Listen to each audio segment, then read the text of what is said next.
Jornal Jovem Pan. Na hora em que tudo acontece, você está onde tudo acontece. Jornal Jovem Pan. Agora 4h22 no Jornal Jovem Pan. Nesta segunda-feira, o Brasil ainda recorda o incêndio na Boate Kiss, em Santa Maria, no Rio Grande do Sul. Há um ano, a tragédia de grandes proporções comoveu o país. 242 pessoas morreram, outras dezenas conseguiram deixar o local e sobreviveram.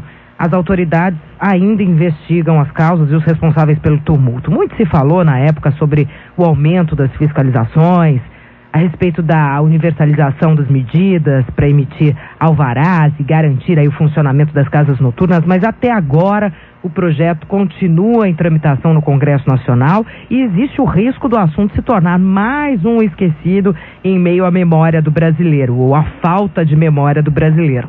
A situação costuma ser comum em nossos estados, em nossas cidades.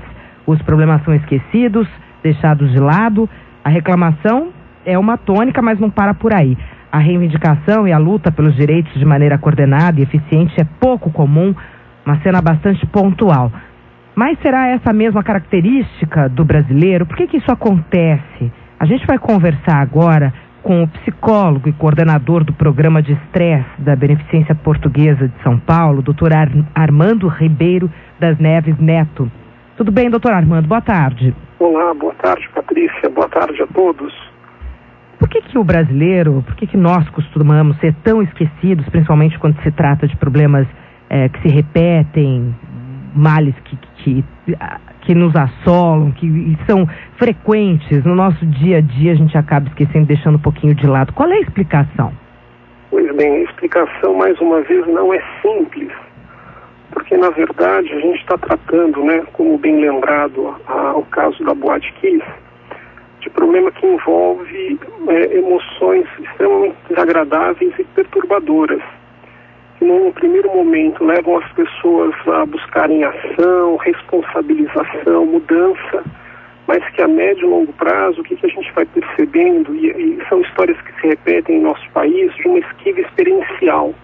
Então, depois daquele susto inicial, as pessoas se acostumam, se habituam, infelizmente, a essas tragédias, e a gente vai sendo dessensibilizados, anestesiados de que o que aconteceu precisa de sinalizar a necessidade de mudança urgente na nossa forma de viver o nosso país. É o conformismo, a gente se habitua a uma determinada situação. Então, isso é do ser humano, ou a gente traz aí o histórico de repressão, que vem desde a época do Brasil Império, exercido durante o governo militar?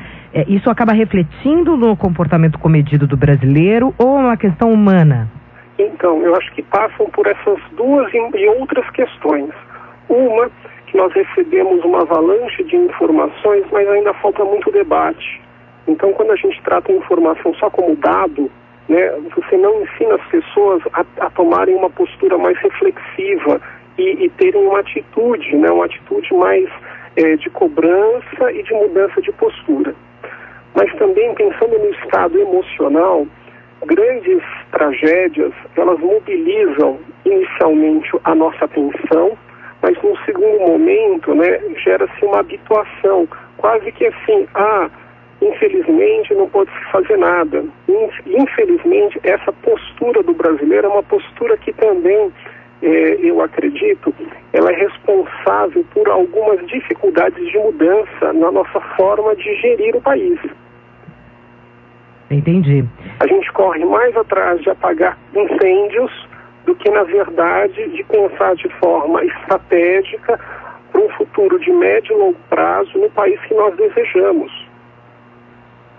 Agora, no aspecto cognitivo e mental, como é que funciona esse processo? Ele está associado à mentalidade, a exemplos anteriores, e o modo de agir funciona meio que instintivamente, doutor Armando? Então, toda a situação de muito estresse, Patrícia, num primeiro momento chama a nossa atenção. Então, todas as televisões, todos os rádios, todas as formas de informação, elas focam e a população toma um susto, Ela fica num estado de alerta, pensando que aquilo que aconteceu na televisão, que você está tomando consciência, pode ser um filho seu também na sua própria casa. Só que esse tipo de assalto, de informação muito contundente, ela não é boa para fazer mudança, ela é boa para nos assustar. Então é aquela situação que nos leva a ter respostas de luta ou fuga, respostas muito rápidas, que estão ligadas ao estresse dessas notícias, dessas tragédias, mas geralmente elas não nos levam a tomar posturas de mudança consistente, o que seria necessário. Temos aí notícias descrevendo que ainda muitas casas, mesmo na cidade, né, onde aconteceu a tragédia de um ano atrás, ainda muitos lugares não estão de acordo com as exigências do Corpo de Bombeiros e tantas outras. Então o que acontece? O estresse, ele chama atenção, mas ele não é um bom mobilizador de mudança. Nós nos acostumamos mal com o estresse. Interessante isso, né? Outro exemplo dessa situação de estagnação são as recentes manifestações contra o aumento das passagens dos transportes coletivos. Por que o movimento, que também pedia saúde, pedia educação, parou quando a passagem não subiu, doutor Armando? Então, olha só que interessante.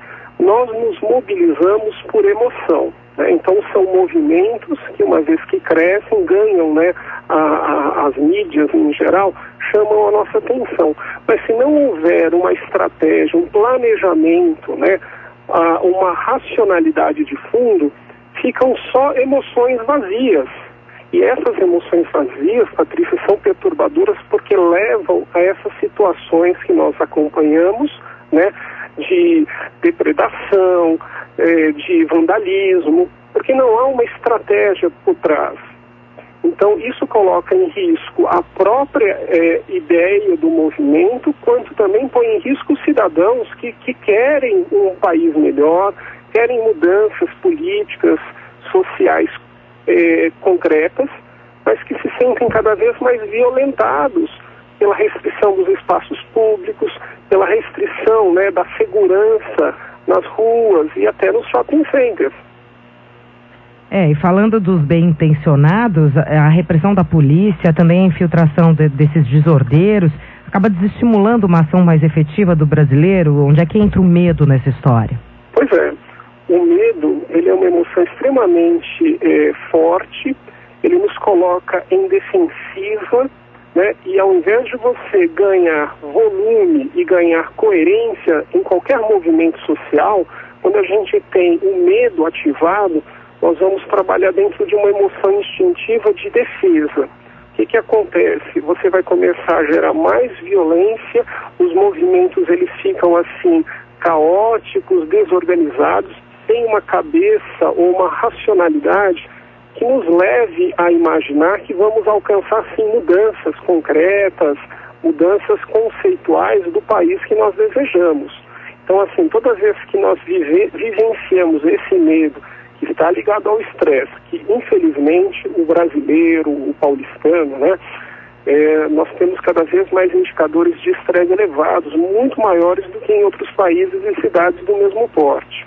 Então nós já estamos funcionando no nosso limite de saúde física e emocional. Essas situações do dia a dia, cada vez mais comum, nos levam a ultrapassar aqueles limites seguros, fazendo com que mais pessoas venham entradas às emergências, aos hospitais, procurando aí cada vez mais tratar de saúde, porque está um ambiente social patológico, adoecendo cada vez mais e mais pessoas. Cada vez mais, o senhor percebe isso, o número é crescente, de fato? Então, como coordenador de um programa de avaliação de estresse, o nosso público-alvo, desde o início, eram aquelas pessoas que estavam acometidas do estresse do trabalho, por causa das grandes exigências, da pressão no tempo. O que mais a gente costuma ouvir ultimamente? As várias paralisações nas regiões, nas vias públicas, né, o risco de assalto. Enquanto há uma paralisação, você tem um risco aumentado de assalto, né, de um quebra-quebra, de uma agressão física. Então, o que nós estávamos acostumados a escutar, que era uma queixa do trabalhador ligada às características do seu trabalho, cada vez mais a gente percebe como termômetro que essa situação social, ela também leva as pessoas cada vez mais a adoecerem, a terem transtornos de pânico, a terem depressão, a terem doenças físicas somáticas, né, como dores pelo corpo, insônia, problemas digestivos, alérgicos. Então é importante a gente tomar consciência que esse estresse social, ele vem aumentando consideravelmente. Muitas vezes eu gosto de fazer analogia como o vírus da gripe, ninguém vê o estresse social. Muitas vezes a gente vê as consequências dele, né, quando adoecemos. Doutor, infelizmente, pouca consciência nós temos.